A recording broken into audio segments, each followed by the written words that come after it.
Muy bien, buenas tardes hermanos, espero que estén bien. Hoy vamos a seguir con el libro de Esdras, con este hermoso libro que lo va a seguir dando Nachi el día de hoy. Así que espero que tengan un corazón preparado, una mente preparada para poder escuchar la palabra de Dios. Recuerden estar orando unos por otros en este momento que estamos pasando. Darle gracias a Dios porque podemos abrir su palabra. Darle gracias a Dios también porque por este medio podemos hacerlo. Tiempos anteriores no se podía hacer esto, así que darle gracias a Dios. También tengamos en cuenta que Dios está al control de todo, así que fortalezcámonos en su palabra, en oración, cada día. Recordemos también la semana, estar orando unos por otros y agradecer a Dios por todo. Así que vamos a darle paso también a Nachi que siga con el libro. Así que agradecido por todo, dejamos este momento y pasamos a un momento especial que es la palabra de Dios. Bueno, buenas noches hermanos, otra vez juntos para poder compartir este libro tan espectacular de Esdras. Su momento se nos está complicando Lima, están entrando algunos con el virus, hay que cuidarse un poco más, hay que orar, hay que pensar en que estamos en este tiempo, aunque Dios, como siempre hemos dicho, es ampliamente soberano, es totalmente controlador de la historia, pero tenemos una responsabilidad. Porque acá no solamente está en juego a veces nuestra salud, sino que la salud de otros. Entonces por ahí podemos ser nosotros los que traigamos una enfermedad. Así que bueno, hay que cuidarse, estemos en nuestras casas un tiempo, en lugar de como todos lo ven, por ahí vemos noticias, vemos cosas y vemos a la gente angustiada, con ansiedades, con depresión, llena de angustia y para nosotros, con todos los recursos que tenemos, la verdad es que tendría que ser un tiempo de edificación, de meditación, de oración, de crecimiento personal y de crecimiento familiar en esta situación que Dios nos permite estar, porque como sabemos y como hemos visto, Dios es el controlador absoluto de la historia. Así que bueno, vamos a nuestro libro de Esdras y la verdad que es difícil para nosotros salir de semejante impacto de la soberanía de Dios. He querido avanzar mucho en la lectura, en la preparación, pero sigue dando vueltas todo lo que hemos visto estos 2 domingos atrás de la soberanía de Dios, como la presentó Mario. Después vemos la soberanía de Dios interviniendo, viendo este libro como esta intervención tremenda de Dios en la historia, este control absoluto de la historia de Dios, el dueño de la historia, aquel que prometió en un momento y luego que promete hace cumplir su promesa. No solamente eso, porque Jeremías dice que va a haber desolación, después Jeremías nos dice que a tantos años el pueblo iba a volver. Pero también nos dice Isaías que se iba a levantar un rey llamado Ciro, en Isaías 44 y 45, el cual iba a dar este permiso para que el pueblo pueda volver de la tierra del cautiverio. O sea que es un Dios tan inmenso, tan profundo, tan alto, es más, lo llaman el Dios de los cielos, tan por encima de todas las cosas, tan soberano, tan providencial, porque junta a un hombre que hace nacer, lo hace tener el reino, y llega en el momento preciso que se está cumpliendo una profecía dada por él, con un nombre y con un tiempo dado a sus profetas. ¿Quién es el que puede hacer cumplir una palabra así? ¡Qué palabra tan poderosa! ¡Qué palabra tan impresionante que ni el tiempo, ni las circunstancias, ni los hombres pueden hacer que no se cumpla! Por más que todo en un momento sea vestido de negro, en algún momento Dios interviene, como hemos visto, y se cumple aquello tan sencillo de que Él había dicho tantos años antes. ¿Quién como tú, oh Jehová? ¿Quién? ¿Quién es aquel que puede decir lo que va a suceder y lo hace suceder? O sea, es un soberano que domina la historia, pero es un todopoderoso que hace cumplir aquello que Él ha dicho en la historia. Y es un Dios providencial que arma las circunstancias para que se cumplen aquellas cosas que Él ha prometido. Tremendamente inmenso. Y nos cuesta salir de esa inmensidad. Y nos cuesta salir de esa inmensidad. Pero también en el libro de Esdras, no solamente vemos la inmensidad de Dios gobernando y siendo soberano de los reyes de la tierra, absoluto y fiel y confiable absolutamente en su palabra que la cumple en los tiempos, sino también vemos esta inmensidad de Dios en la profundidad de Dios. ¿Por qué digo la profundidad de Dios? Porque después que vemos maravillados de cómo gobierna los tiempos, llega el espíritu de un hombre. Y después vemos que levanta a otros hombres y después vemos que ayuda con materiales y que devuelve utensilios y que saca por nombre y que los cuida en la cotidianidad de esos hombres para que lleguen al lugar donde Él quiere. Es impresionante esta realidad en Esdras. ¿Por qué? ¿Por qué para nosotros es tan impresionante? Y después de esto vamos directamente al texto. ¿Por qué? Porque un Dios tan inmenso que luego llega a los detalles, a lo minucioso de los hombres, no digo que se baja, sino que llega. Aquel Dios que creó el universo y sostiene todo el universo y actúa o interviene activamente en todas las galaxias y hasta donde el hombre puede llegar a conocer, dice la Biblia, que Él sostiene eso, también está actuando activamente en un virus que no se ve. Él lo permitió y Él lo tiene en control. Y está actuando activamente en lo más pequeño. Y en el libro de Esdras también vemos esto. Que de la inmensidad del control del tiempo llega a la minuciosidad del espíritu del hombre y de las circunstancias comunes de los hombres. Ahora, ¿por qué digo que es tan importante esta misión, esta mirada de Dios? Porque la verdad que nos evita llegar a pensar errado acerca de un Dios tan inmenso. Piensen que si tenemos un Dios tan lejano, tan alto, tan sublime, tan glorioso, podríamos llegar a pensar, ¿y un Dios tan alto? ¿Le puede afectar mi pecado? ¿Le importaré algo de todo lo que tiene que manejar? Es tan inmenso que un ser humano en un lugar casi sin conocerse, ¿se interesará por la vida privada de un ser?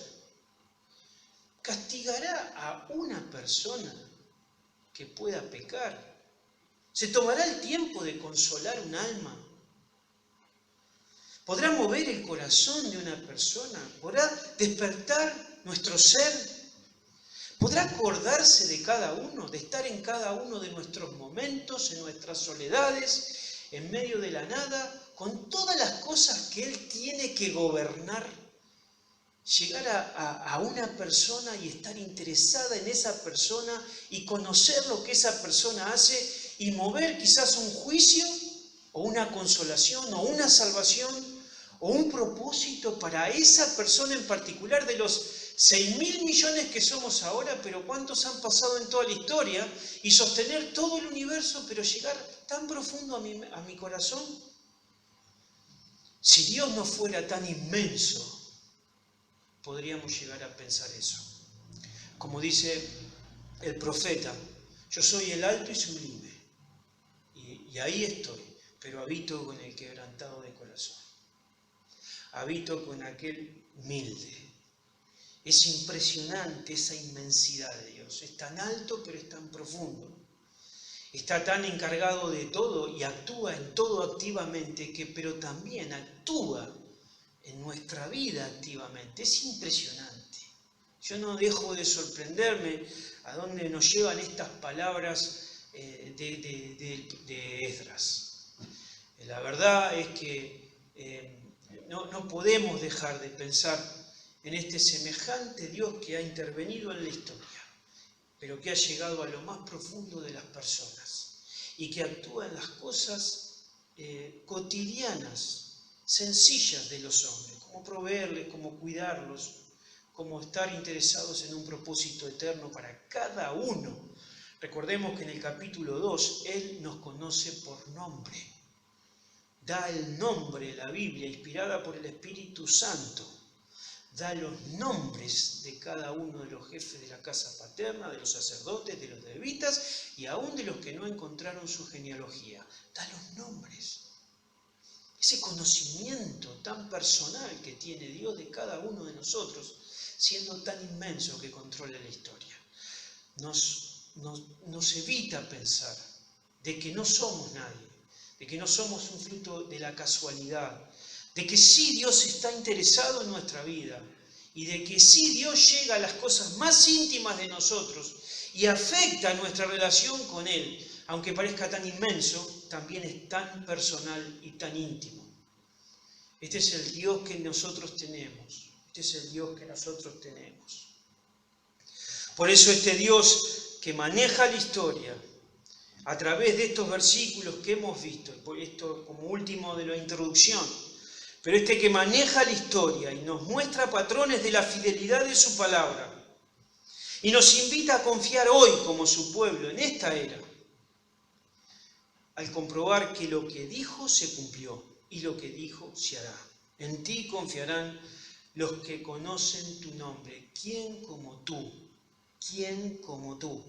Hoy, hermanos, a pesar de lo que estamos viviendo, estamos bajo el mismo Dios y sus promesas a nosotros salieron de la boca del mismo Dios. Y hay un pueblo en medio de los pueblos que puede esperar en Él, aun cuando la realidad diga otra cosa. Este soberano Dios nos invita a no pensar mal y nos invita a confiar en su palabra. Un Dios que gobierna la historia, podemos confiar en su palabra porque Él dijo y se cumplió. Y un Dios que llega a lo más íntimo, nos hace entender que somos alguien para Él, en medio de cuando no somos nada para nadie y en medio de cualquier situación.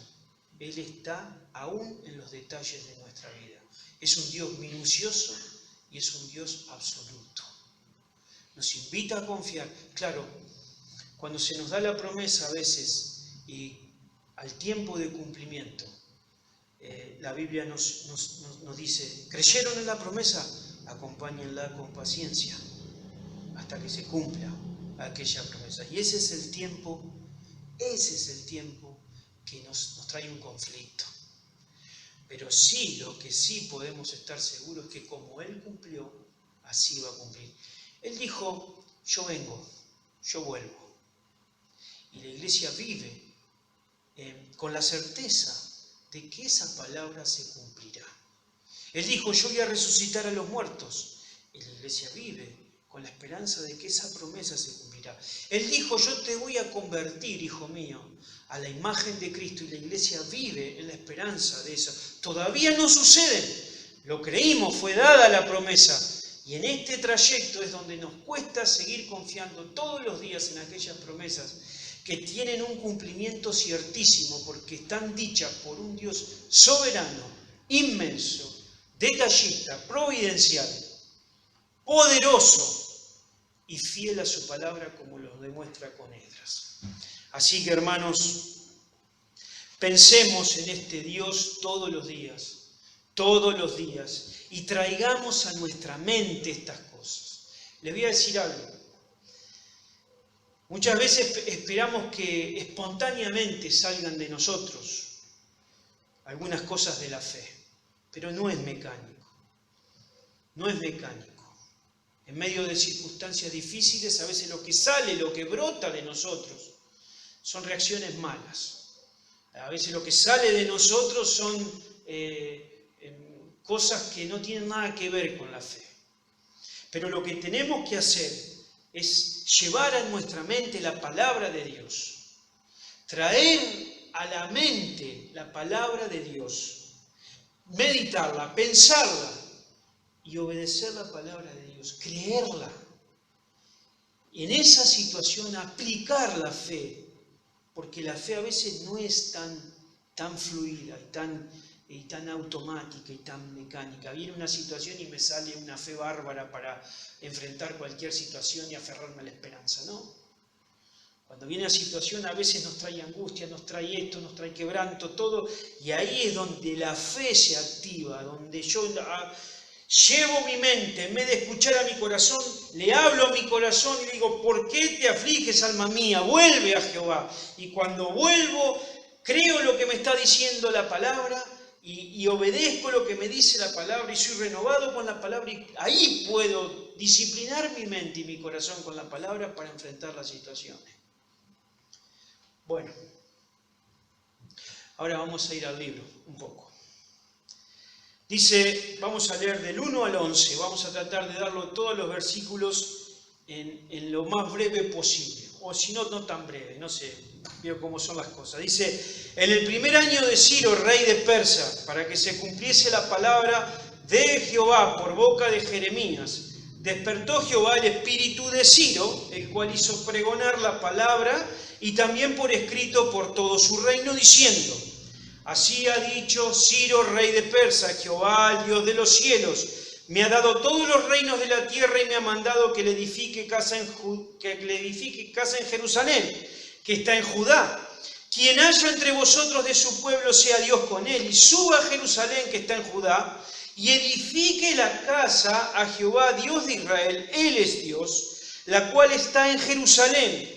A todo el que haya quedado en cualquier lugar donde more, ayúdenle los hombres de su lugar con plata, oro, bienes y ganados, además de ofrendas voluntarias para la casa de Dios, la cual está en Jerusalén.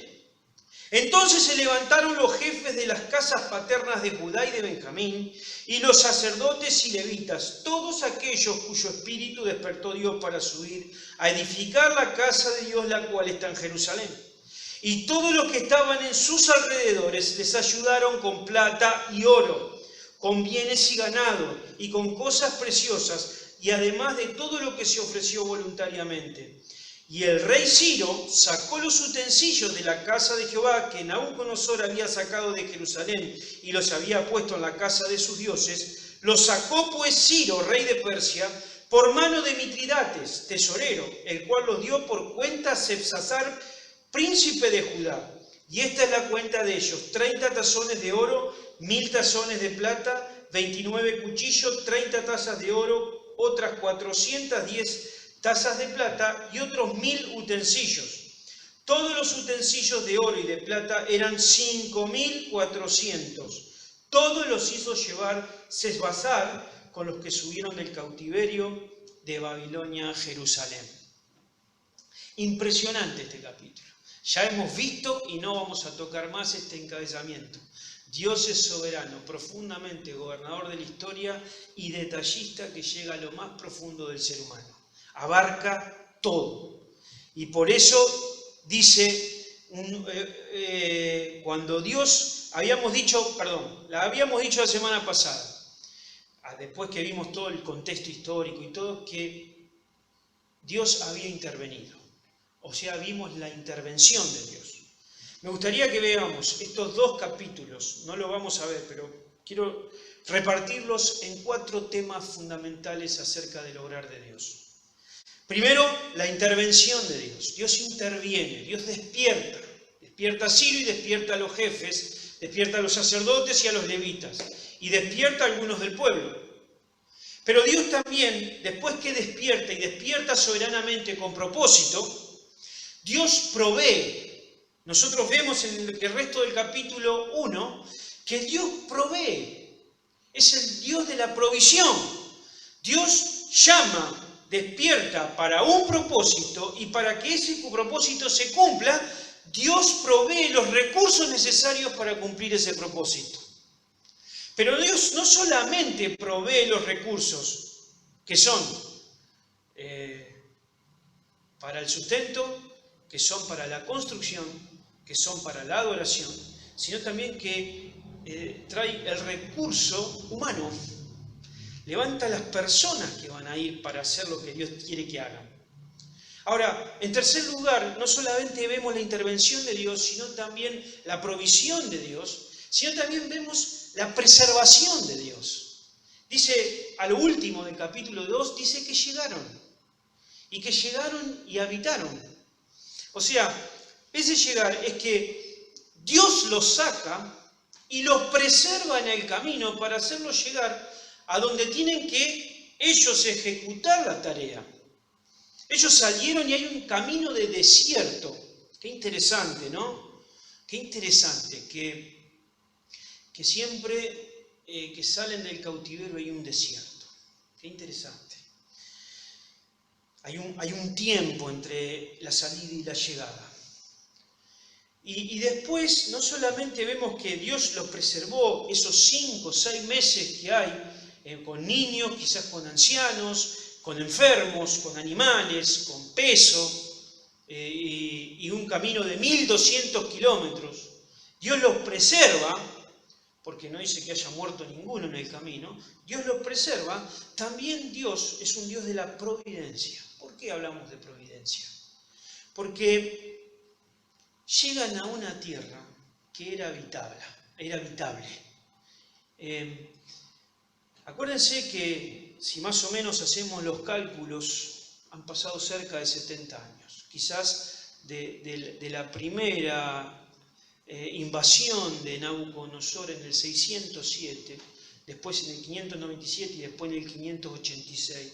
En estas 3 intervenciones, la última termina destruyendo el templo, pero quizás se tome la medida desde la primera o desde la última hasta el templo. No se sabe bien ahí cuáles son las medidas de los 70 años, pero habían pasado cerca de 70 años. Esa tierra había quedado como la habían dejado. No la ocuparon otros, no la invadieron otros. Quedó esperándolos. Esa tierra estaba esperando ser habitada por su pueblo. La providencia de Dios cuidando, guardando el lugar donde tenían que llegar. Entonces vemos a un Dios que interviene, siempre interviene, pero un Dios que provee, un Dios que preserva y un Dios de la providencia, que actúa esa soberanía, que actúa ese poder en ese cuidado o en esa protección de esa tierra para que cuando llegue los judíos estén para habitar. Y dice que habitaron cada una, dice los sacerdotes, los levitas, el pueblo, los cantores, en sus ciudades y todo Israel en sus ciudades. ¡Qué impresionante! No se levantó otra cosa, no lo habitó otro pueblo. Dios estaba guardando ese lugar para aquellos que Él sacó. Así que bajo estas 4 cosas vamos a estudiar los 2 capítulos. Y vemos la intervención de Dios como ya la hemos visto, pero vamos a hacer un repasito. En la intervención de Dios, Dios despierta a Ciro, rey de Persia, y Dios despierta a los jefes, a los sacerdotes y levitas. Pero cuando Dios despierta a Ciro, hay un pregón de Ciro. Fíjense, dice, el cual hizo pregonar de palabra y también por escrito por todo su reino diciendo. Qué interesante. Ciro, despertado, tocado por Dios, intervenido por Dios, usa todas las maneras posibles y llega a todo su reino. Muy interesante. O sea, él dice, o por escrito o por palabra. Dice pregonar de palabra, o sea, iban anunciándolo los pregoneros de estas buenas noticias para los judíos, y también lo ponían como en carteles por todas las ciudades y por toda la extensión de su reino. O sea, el pregón era universal y el pregón era de todas las maneras posibles para que la gente se entere. Lo segundo que hace es que en su pregón hay algunas cosas interesantes. Primero hay un reconocimiento, como habíamos visto. Así ha dicho Ciro, el rey de Persia: Jehová Jehová, el Dios de los cielos. Luego hay entendimiento. ¿Por qué? Porque me ha dado todos los reinos de la tierra. Y luego hay un sometimiento. Y me ha mandado que le edifique casa en Jerusalén que está en Judá. Qué interesante que el Rey de Reyes, que gobierna el mundo en ese momento, entiende que hay un Dios altísimo. Comprende que Él administra porque Dios se lo ha dado. Y se somete a la palabra que Dios le ha dado. Me ha mandado tal y tal cosa, que es edificarle la casa en Jerusalén. Entonces yo saco un edicto de todas las maneras posibles que pueda predicarlo, por palabra o por escrito, para que todos los que están en medio de este reino puedan escucharlo. Entonces, bajo esta mirada, él recibe órdenes de Dios y ahora él da órdenes. ¿Y cuáles son las órdenes? Quien haya entre vosotros de su pueblo, no es una invitación, es el rey que está hablando. Es una manera autoritaria, pero dice, quien haya entre vosotros de su pueblo. O sea, llega a todas las ciudades de su reino con el pregón, por palabra o por escrito, y les dice, ¿acá hay algún judío del pueblo de Jehová? Si hay algún judío del pueblo de Judá, que sea Dios con él, que suba a Jerusalén y que edifique la casa de Jehová. O sea, a mí me mandó a que le edifique, pero yo no puedo hacerlo. Y ningún otro puede hacerlo, salvo su pueblo. Así que salimos a las naciones que están conquistadas por mi reino, que dice que no se pone el sol, que el alcance de mi reino está de sol a sol. Y él les dice, si hay alguno de su pueblo, entre todos los que están acá, sea Dios con él, suba y edifique. Qué interesante, que hasta el rey entiende que primero, para salir, tiene que ser Dios con él. Luego tiene que pagar el costo de subir a Jerusalén, porque no es fácil hacer 1200 kilómetros. Y tercero, tiene un propósito específico para ir. No es zafar de la cautividad, no es el bienestar, no es el bienestar económico, no es la comodidad, no es hacer mi vida, sino a edificar.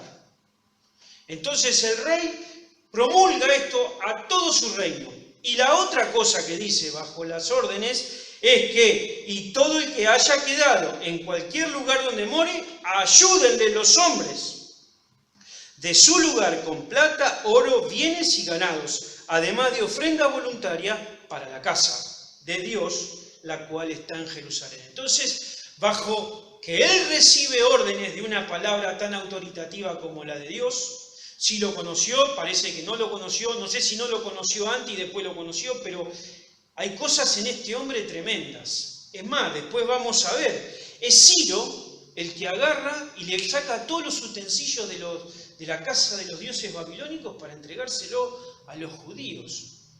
Es Ciro. Quizás entendió algo más. Pero este hombre que entiende que Dios gobierna sobre los cielos, que entrega el reino a que él quiere y que manda autoritativamente aún al rey más poderoso, este hombre que captó todo esto, ahora él manda a los que están bajo su gobierno y les dice, judíos, si hay alguno de ustedes en algún lugar de este reino, la orden es que sea Dios con él, que suba y que edifique. Y a los que se quedan, sean judíos o gentiles, ayuden. Nadie en este reino puede pasar desapercibido y ser pasivo en esta situación.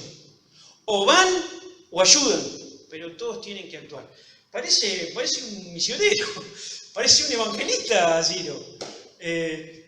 Fíjense, él proclama de todas las formas posibles, por palabra, por papel, extiende todo su reino el mensaje, él recibe el mandato de Dios, él lo obedece y él proclama que todos los que estén ahí del pueblo salgan, suban, edifiquen a Jehová la casa y los que no pueden salir, que ayuden. Parece una conferencia misionera lo que está haciendo Ciro, pero es interesante cuando Dios interviene. Dios interviene y no deja las cosas por la mitad. Dios interviene y cuando interviene llega a esos lugares.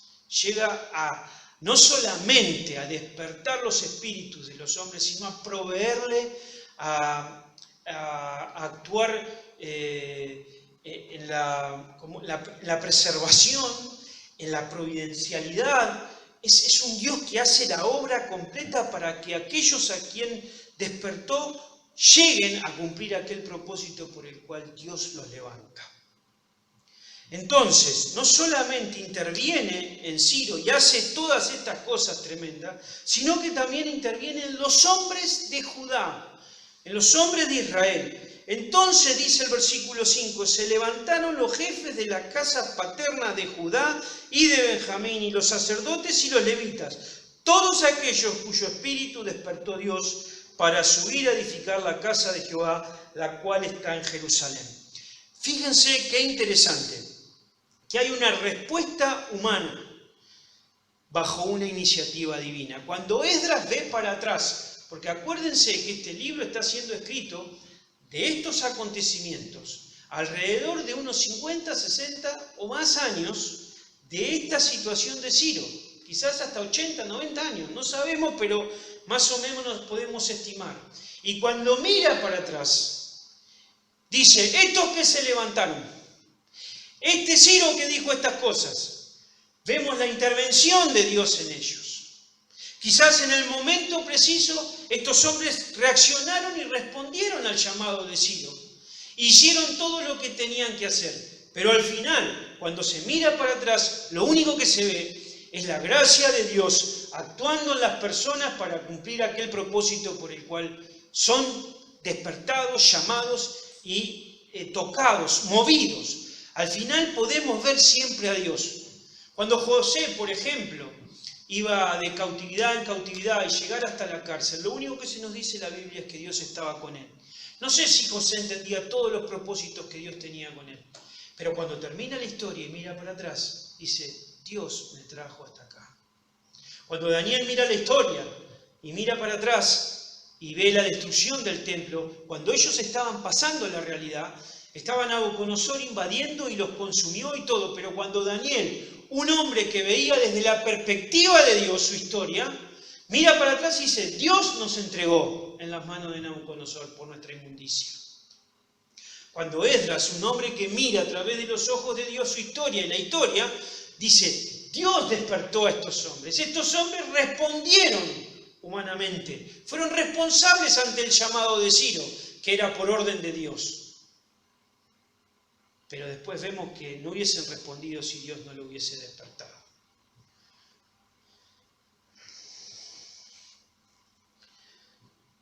¿Qué pasó con los que no escucharon? ¿Qué pasó con los que se quedaron? Dice que estos hombres se levantaron. Claro, Dios tocó su corazón. ¿A través de qué? De estas palabras quizás. A través de que le renovó la esperanza. A través de que muchos quizás conocían la Escritura y cuando llega un Ciro a conquistar Babilonia dice, ¿pero qué está pasando? Y cuando un Ciro decreta esto dice, se está cumpliendo. Y la mano soberana de Dios apareció. Es más, creo que Ciro quería decir sol o brillo de sol, algo así. Y con Ciro brilló la esperanza, el sol de la esperanza, de que podía ser el momento y el tiempo de Dios para restaurar. Y los que estaban esperando esto y escuchan el decreto, se levantan, se levantan. ¿Qué pasó con los que no se levantaron? La historia nos dice que más de 1 millón de judíos vivían alrededor de todo el reino. Se levantaron 42.000 más los siervos, 47.000. Menos del 5%. ¿Qué pasó? ¿Qué pasó con los que se quedaron? ¿No escucharon? ¿No entendieron? Ciro repartió por todo el reino, de palabra y por escrito. Todos los judíos eran responsables. El judío que algo sabía de la ley, sabía que había un solo lugar donde tenía que ir a adorarse a Jehová. ¿Qué pasaba? Quizás algunos enfermos, otros viejos, otras chicas embarazadas, no sé. Pero sí lo que podemos decir, que la mayoría estaban cómodos y engañados en el cautiverio. y lejos de la casa de Dios. ¿Por qué no aceptaron el desafío? ¿Por qué no aceptaron la aventura santa de volver a la casa de Dios? No volvían a un lugar glorioso de vista, porque volvían a un lugar destruido, volvían a un lugar desierto, tenían que recorrer un montón de cosas. Las perspectivas humanas de volver a Jerusalén quizás no eran las mejores, pero Dios quería restaurar su casa, y estos hombres o no lo entendieron, o no lo creyeron, o no lo escucharon, o por alguna situación de vida no han podido responder, pero pudieron apoyar, pero otros quedaron en sus lugares porque quisieron. Así que, hermanos, esto es cuando Dios interviene. Cuando Dios interviene, un rey pregona por mandato de Dios y se somete a la palabra de Dios. El Rey de Reyes. Cuando Dios interviene, los hombres se levantan. Los hombres se levantan no por iniciativa propia, sino en respuesta y porque Dios mueve sus corazones. Es muy interesante esto. Dios está cumpliendo los tiempos, no solamente levantando un rey, sino levantando gente que quiera volver.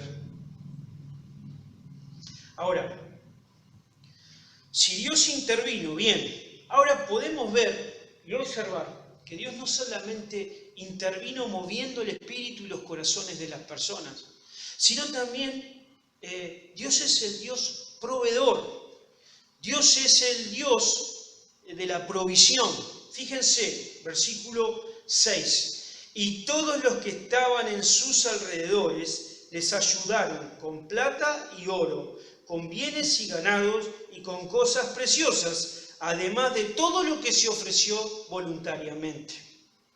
Entonces vemos acá que, recuerden qué interesante es Dios. Este pueblo salió casi desnudo de su tierra. Salieron en cautiverio, los llevaban en vergüenza, los llevaban derrotados, los llevaban empobrecidos porque le quitaron todo. Los llevaron no solamente avergonzados, sino le quitaron toda identidad, porque este pueblo había perdido aquella cosa que lo pretendía que nunca iba a pasar. Su templo iba a ser destruido. Y ahora, cuando Dios empieza a levantar a estos hombres desde la cautividad para volver, Dios le provee y se van con muchísimas riquezas y muchísimo más de lo que entraron a la cautividad. Es un Dios que provee para sus propósitos. Esta gente tenía el sustento y daba a Dios lo que necesitaba, tanto para la construcción. Había oro, había plata, había bienes con cosas preciosas, dice. Más adelante se nos dice que había hasta piedras, porque después Darío le empieza a mandar muchísimas cosas más. Les dan para su sustento, tenían ganado, tenían bienes para poder alimentarse todo el camino, y tenían para la adoración, porque dice que, acá nos dice que es todo lo que ofreció voluntariamente, y después llegan y dicen que dieron voluntariamente. Aquellas ofrendas que le daban de propia voluntad, que no había exigencia ni obligación. Todos los que estaban alrededor le dieron para adorar, para construir y para sustentarse. Era todo lo que necesitaban para llegar a cumplir el propósito de Dios. Dios proveerá lo necesario a su pueblo para cumplir su propósito. Nadie que Él ha llamado puede decir, no tengo los recursos ni las herramientas para hacer lo que Dios quiere. Nadie. Nadie puede excusarse que no tiene algo para hacer lo que Dios quiere.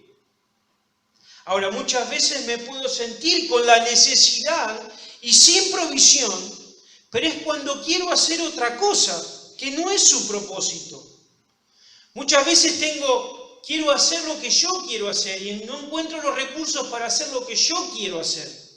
Muchas veces tengo deseos que no son necesidades de mi bienestar y no los alcanzo y parece que Dios fuera infiel.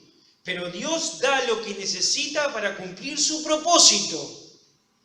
Si Él nos ha llamado y nos ha sacado para la edificación del templo, que al final no es el fin el templo es el lugar de la adoración, de la gloria de Dios.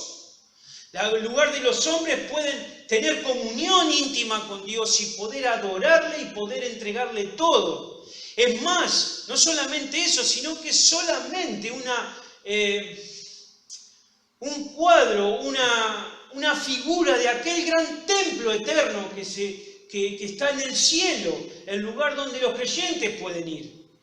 Y los sacrificios que se hacen en el templo, en comunión, en restauración, en sacrificios del perdón y todas estas cosas estaban apuntando a aquel gran sacrificio, que era Cristo.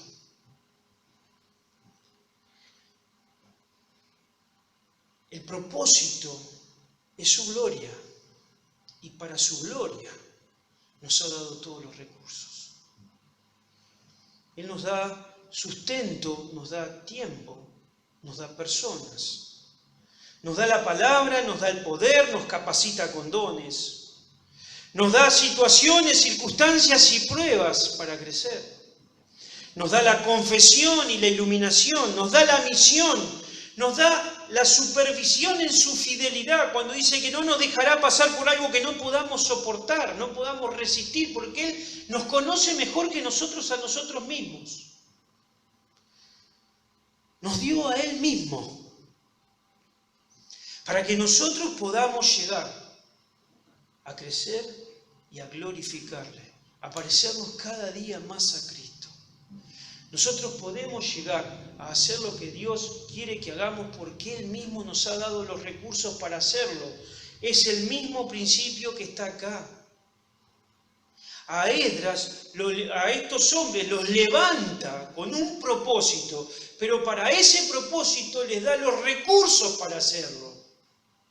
A nosotros nos sacó del cautiverio del pecado y nos lavó con su sangre con un propósito glorioso.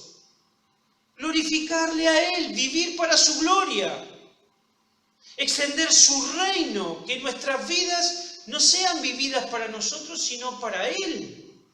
Y para eso nos dio todos los recursos. No para ser felices, no para hacer nuestro bienestar, no para la comodidad, para lo que nos dio todos los recursos necesarios, es para hacer su voluntad y vivir para agradarle. De eso todos tenemos los recursos. Tenemos su iglesia. Hermanos, así como Dios despertó para el propósito glorioso de edificar tu templo, Dios también ha provisto lo necesario, no lo deseable. ¿Qué quiero decir con esto? Yo tengo la necesidad de comerme un churrasco con papa frita. No, no es una necesidad. La necesidad es comer. Tengo el deseo de esto, pero no la necesidad. La necesidad es de suplir para mi hambre. Pero aunque a veces hay, como dice Hebreos capítulo 11, hay héroes de la fe que han creído y han obtenido un montón de cosas, y hay otros héroes de la fe que han creído y han sufrido por su fe, y hay otros héroes de la fe que han creído y han muerto por su fe.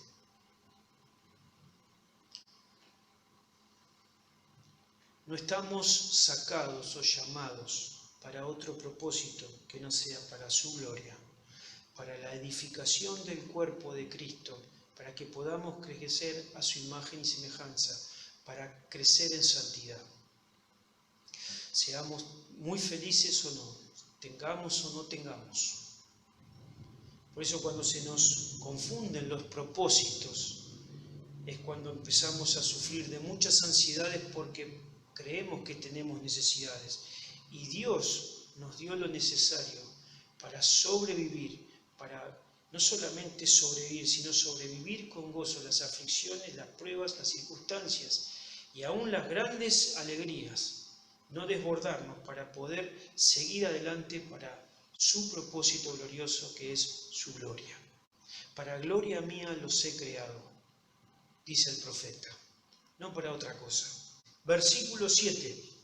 Y el rey Ciro sacó los utensilios de la casa de Jehová que Nabucodonosor había sacado de Jerusalén y los había puesto en la casa de sus dioses. Los sacó pues Ciro, rey de Persia, por mano de Mitridates tesorero, el cual los dio por cuenta a Sebsasar, príncipe de Judá. Los utensilios de la casa de Jehová. Fíjense que estos utensilios sagrados, santos, estos vasos santos, estos instrumentos, estas herramientas que eran usadas para la adoración, fueron creados para la adoración.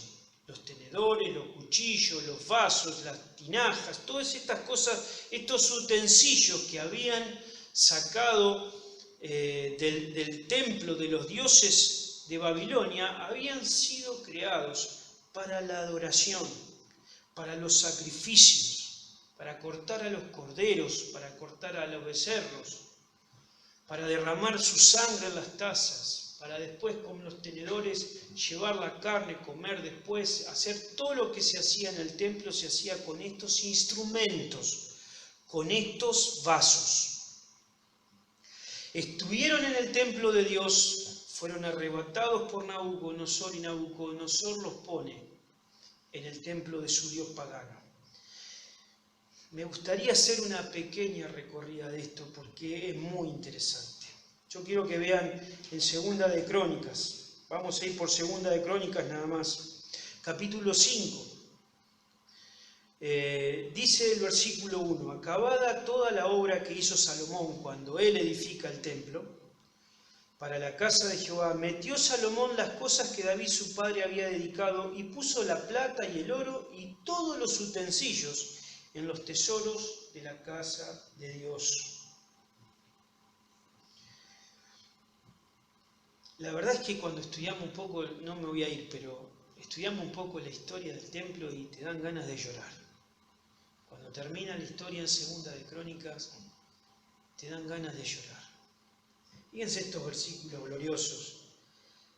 Dice el capítulo 6, versículo 5. Desde el día que saqué a mi pueblo de la tierra de Egipto, ninguna ciudad he elegido de todas las tribus de Israel para edificar casa donde estuviese mi nombre. Ni he escogido varón que fuese príncipe sobre mi pueblo Israel.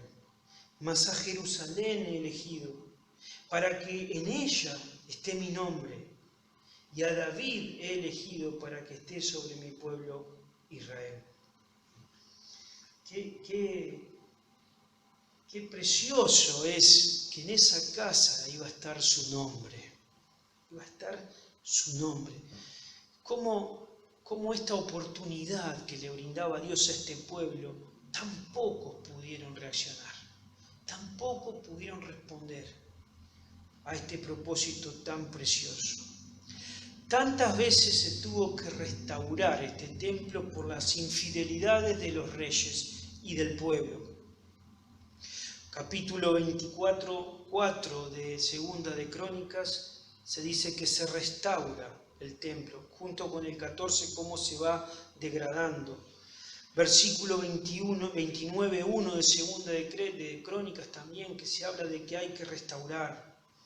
Después el capítulo 34, versículo 8, que Josías estaba restaurando otra vez el templo, porque se usaba para la idolatría, para la inmundicia, se contaminaba con otros altares, se usaban los utensilios para cosas inmundas. Todo aquello consagrado y santo a Jehová era tomado como algo profano. Y después venían restauradores durante toda la historia, hasta que el capítulo 36 de Segunda de Crónicas, quiero que leamos ahí porque es tremendo, del versículo el 7, por ejemplo, lean. Esto fue en el 607. También llevó Nabucodonosor a Babilonia de los utensilios de la casa de Jehová y los puso en su templo en Babilonia. Versículo 11, de 21 años era Sedequías cuando comenzó a reinar, y 11 años reinó en Jerusalén e hizo lo malo ante los ojos de Jehová su Dios, y no se humilló delante del profeta Jeremías que le hablaba de parte de Jehová. Se rebeló a sí mismo contra Nabucodonosor, el cual había jurado por Dios, y endureció su cerviz, y obstinó su corazón, pero para no volverse a Jehová, el Dios de Israel. También todos los principales sacerdotes y el pueblo aumentaron la iniquidad, siguiendo todas las abominaciones de las naciones y contaminando la casa de Jehová, la cual él había santificado en Jerusalén. ¿Se acuerdan recién el capítulo 6? Y Jehová, el Dios de sus padres, envió constantemente palabra a ellos por medio de sus mensajeros. ¿Por qué? Porque él tenía misericordia de su pueblo y de su habitación.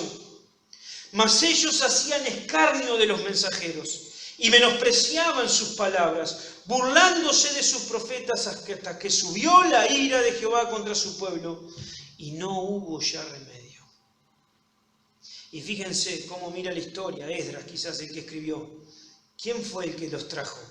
Por lo cual trajo contra ellos al rey de los caldeos, que mató a espada a sus jóvenes en la casa de su santuario, sin perdonar joven ni doncella, anciano ni decrépito, todos los entregó en sus manos. Asimismo, todos los utensilios de la casa de Dios, grandes y chicos, los tesoros de la casa de Jehová y los tesoros de la casa del rey y de su príncipe, todo lo llevó a Babilonia, y quemaron la casa de Dios, y rompieron el muro de Jerusalén, y consumieron a fuego todos sus palacios, y destruyeron todos sus objetos deseables. Fíjense lo que le estaba pasando. Los que escaparon de la espada fueron llevados cautivos a Babilonia y fueron siervos de él y de sus hijos hasta que vino el reino de los persas. Tremendo. La misericordia de Dios vez tras vez tras vez a este pueblo que era infiel, que contaminaba el lugar santo, que contaminaba el atrio, que contaminaba con los sacrificios, que contaminaba con reyes que querían entrar cuando los que tenían que entrar eran los sacerdotes y el sumo sacerdote, que vez tras vez destruían el templo, que cuando se alejaban de Dios y llegaban enemigos y destruían, y después se levantaba un rey que era conforme al corazón de Dios y volvía y restauraba la casa, y así vez tras vez, tras vez, tras vez, tras vez, llegando siempre a los límites, como toda la historia de la humanidad y como la historia de nuestras vidas. Dios nos cuenta que vez tras vez y constantemente enviaba a sus profetas y sus mensajeros, y porque tenía misericordia de ellos, hasta que un día no hubo más remedio. Y tuvo que entregar todo, hasta los utensilios del templo. Qué significativo esto es, que Ciro saque los utensilios del templo de los ídolos y que sean restaurados en las manos de Jehová para aquellos por lo cual fueron creados. Hechos para la adoración, como veíamos en el capítulo 5. Arrebatados de la casa de Dios, aunque Dios lo entrega, como vemos en 2 de Crónicas 36:7 y del 11 al 21. En el versículo 7 vemos que no solamente fueron arrebatados, sino que fueron puestos en los templos de los dioses paganos. Aquellos utensilios sagrados, profanados para adorar a un dios pagano, que no es Dios sino es un ídolo. Puestos al servicio de los demonios. Ahora, no solamente eso, sino que fíjense qué tremendamente importante eran para Dios los utensilios. Que acompáñenme a Daniel capítulo 5. Daniel capítulo 5. Versículo 3. Dice: entonces fueron traídos los vasos de oro que habían traído del templo de la casa de Dios que estaba en Jerusalén, y bebieron ellos, el rey y sus príncipes, sus mujeres y sus concubinas. Bebieron vino y alabaron a los dioses de oro y de plata, de bronce, de hierro, de madera y de piedra. Y ahí aparece la mano. versículo 23. Ahora habla Daniel. Sino contra el Señor del cielo te has ensorbecido, Belsasar. E hiciste traer delante de ti los vasos de su casa, y tú y tus grandes, tus mujeres y tus concubinas, bebiste vino en ellos. Además de esto diste alabanza a los dioses de plata, de oro, de bronce, de hierro, de madera, de piedra, que ni ven, ni oyen, ni saben, y al Dios cuya mano está tu vida y cuyos son todos tus caminos, nunca honraste. Y ahí viene la mano de Dios, en esa misma noche interviniendo judicialmente contra el imperio babilónico. ¿Qué fue lo que desató quizás esa intervención judicial de Dios? Es que habían llegado al extremo de la profanación, usando aquellas cosas que fueron creadas para adorar a Dios, para alabar, adorar, embriagarse y para hacer idolatría, para honrar a los ídolos en medio de una noche tremendamente desbocada, porque los textos originales hablan de un desastre. Y ahí estaban los vasos sagrados. Por el pecado del pueblo, Dios lo entrega y llegan a lo más profundo de su mal uso, de su degradación. Llegaron a ser usados para adorar a los demonios.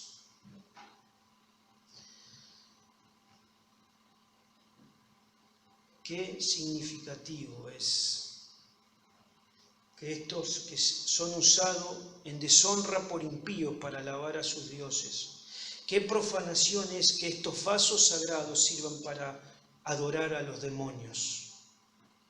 Y qué tremendo que es que Dios los recupera.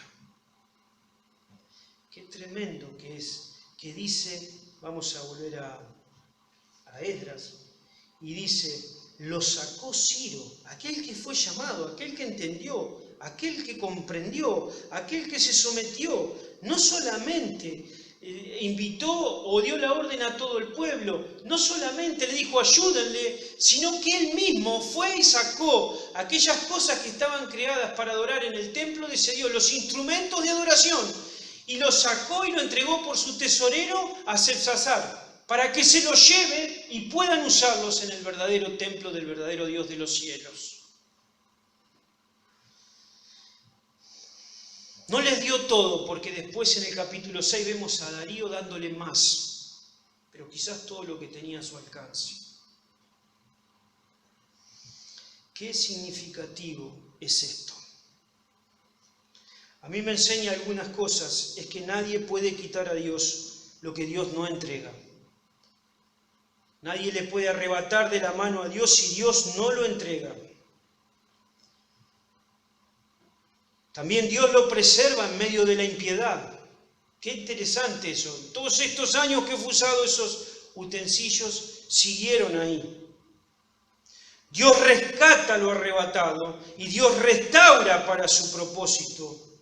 No importa dónde estén sus utensilios. Dios es capaz de sacarlo aún del templo de Satanás. Qué impresionante que estos utensilios santos estén entre los ídolos, que estén rescatados de la vanidad y que estos utensilios santos sean llevados a la casa. Qué interesante es todo esto. ¿Por qué digo que es interesante? Porque la verdad es que muchas veces, y que es significativo, porque muchas veces en el Nuevo Testamento usa el ejemplo de estos utensilios, estos vasos, estos instrumentos a creyentes. Por ejemplo, en 2 de Timoteo 2, 20 y 21, dice 2 de Timoteo 2, 20 y 21, dice: pero en una casa grande no solamente hay utensilios de oro y de plata, sino también de madera y de barro, y unos son para usos honrosos y otros para usos viles. Así que si alguno se limpia de estas cosas, será instrumento para honra, santificado, útil al Señor, dispuesto para toda buena obra.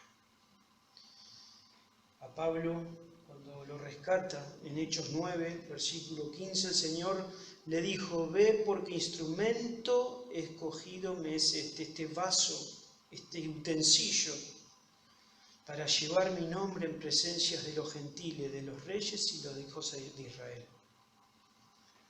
Los utensilios, los vasos, todas estas cosas del templo son las que Dios usaba para su servicio, para su adoración. Y la verdad es que ver la historia de estos utensilios, podemos ver también nuestra historia. Dios muchas veces, vez tras vez, tras vez, tras vez, tras vez, nos habla, nos habla, nos habla, nos habla, nos habla, nos guarda, nos cuida, nos preserva. Y jugamos y llegamos a los límites y volvemos y no entregamos y nos vamos a otros ídolos y jugamos con la vida y nos pasa como el pueblo de Israel, hasta que en un momento Dios entrega aquellas cosas que eligió para usar, entrega en la mano del enemigo. En la mano del enemigo aprendieron a servir a otros dioses.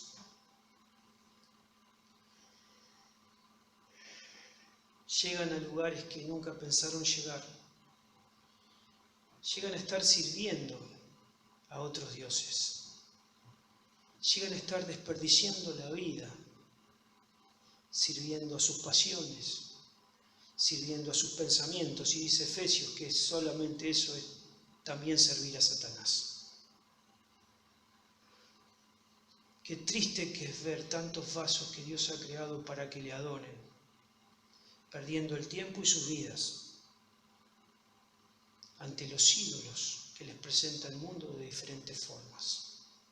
Puede ser el ídolo el mismo, y asimismo, porque él es ídolo, busca todo aquello que le satisface a ese ídolo. Y acá vemos a Dios interviniendo y dando la provisión, y aún hacia Ciro entregar aquello que una vez fue arrebatado, para que vuelva al lugar de donde nunca se tendrían que haber ido y volver a cumplir aquella función y aquella tarea y aquel propósito por el cual Dios los había creado. Qué interesante que es el cautiverio de los muchos utensilios que están hoy fuera. A veces la esclavitud presiona y a veces la esclavitud trae sufrimiento, como le pasó a Israel en Egipto. Y Dios los liberó de la aflicción. Otras veces la esclavitud están cómodos y engañados y Dios tiene que despertar. Es interesantísimo cómo podemos verlo o no, pero si nuestra vida no está dedicada como un utensilio santo, limpio, para la adoración a Dios, está desenfocada, porque no está haciendo lo que tiene que hacer, está confundida, porque hace lo que no tiene que hacer, está desorientada porque no está en el lugar donde tiene que estar, está lejos. Y esto de Esdras, como todo el capítulo, es un llamado a volver a casa. Y la casa nuestra es la casa de Dios. La casa nuestra es la iglesia del Dios viviente, no estas cuatro paredes, sino la comunión de los santos, que juntos podemos entrar al lugar santísimo, la verdadera casa de Dios, a adorar a nuestro Dios como pueblo de Dios. Ese es tu lugar, ese es mi lugar. Ese es el lugar que los utensilios nunca debieron dejar, pero la pecaminosidad, la falta de límites, la falta de temor de Dios, la búsqueda de los placeres y todas estas cosas hicieron que al final teníamos lo que buscábamos, totalmente entregado a la vida así. Y hoy Dios, como lo hizo acá, y Dios por su palabra hoy, vamos a casa, levántate. Vamos a casa. Yo quiero restaurar mi casa, quiero restaurar mi adoración, quiero restaurar en tu vida todo el cautiverio y toda la aflicción o toda la comodidad que estás ciego y no ves. Y la palabra de Dios llega al corazón y dice, vamos a casa. Qué tremendo que es el cautiverio. Qué tremendo que es la idolatría. A veces engañados y fríos y dormidos como si fuera la mejor vida. Y a veces sufriendo la esclavitud de la presión del pecado. Y de las dos, por una viene con aflicción y nos saca y nos da libertad de la presión de Faraón. Y otras veces nos despierta y nos saca de la comodidad de Persia, un reino tan fructífero. Pero nos lleva al lugar que nosotros siempre tuvimos que estar, la casa de Dios.